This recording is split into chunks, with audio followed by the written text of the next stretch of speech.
Halo teman-teman, kenalin aku Rima Aku Elin, dan kita lagi di Ijen.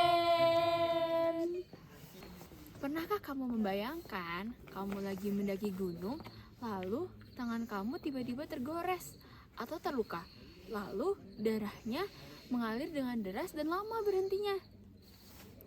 Padahal di rumah luka tersebut dapat cepat kering. Mengapa hal itu bisa terjadi? Di dataran tinggi, tubuh kita berhadapan dengan tekanan oksigen yang lebih rendah.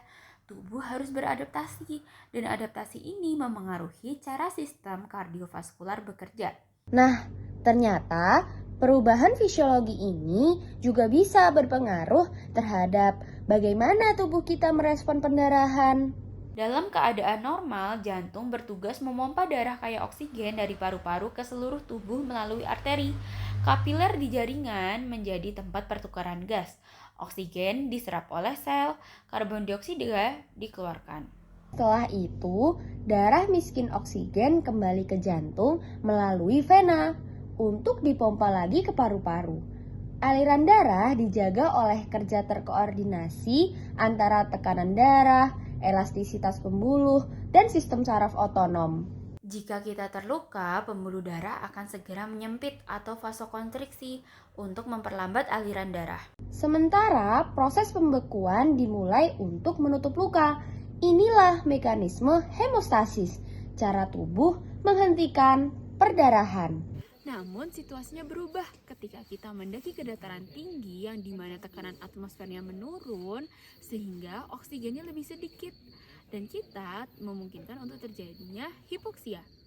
Sistem saraf simpatis diaktifkan yang akan membuat denyut jantung meningkat, tekanan darah naik, dan pembuluh darah di organ tertentu melebar atau vasodilatasi agar suplai oksigen tetap cukup. Tapi di sisi lain, vasodilatasi ini juga membuat pembuluh darah menjadi lebih rentan jika terjadi luka.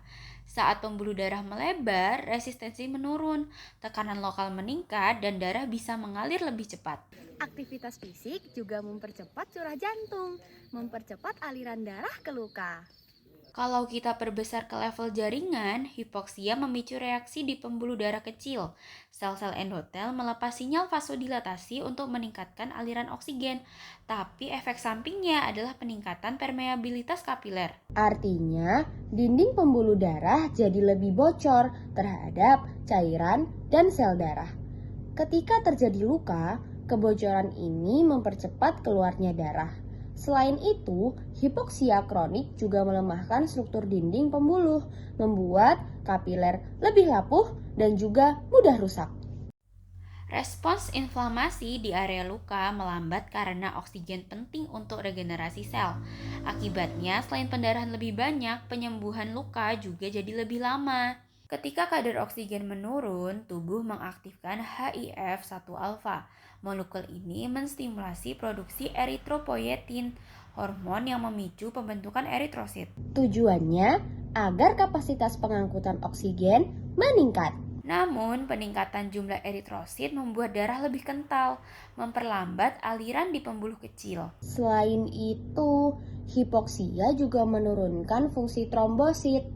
Akibatnya, pembekuan darah berjalan lebih lambat. Kondisi ini sangat berbahaya. Jika kita makin banyak kehilangan darah, hipoksia akan makin parah karena akan makin sedikit oksigen yang dibawa oleh darah. Tubuh bisa mengalami pusing, lemas, bahkan shock hipovolemik. Selain itu, stres akibat hipoksia mengaktifkan simpatis lebih lanjut, menaikkan tekanan darah dan memperparah kebocoran pembuluh. Pendarahan bisa berulang jika luka tidak segera ditangani. Jadi, di dataran tinggi, adaptasi tubuh terhadap kekurangan oksigen dapat meningkatkan risiko pendarahan. Di gunung, bila terjadi perdarahan, tekan langsung pada luka dengan kain bersih. Angkat bagian luka di atas jantung bila memungkinkan dan balut dengan kuat. Jika perdarahan tetap deras, pasang turniket di atas luka. Lalu cari pertolongan medis. Selalu bawa P3K, jaga hidrasi, dan beri waktu untuk tubuh beradaptasi.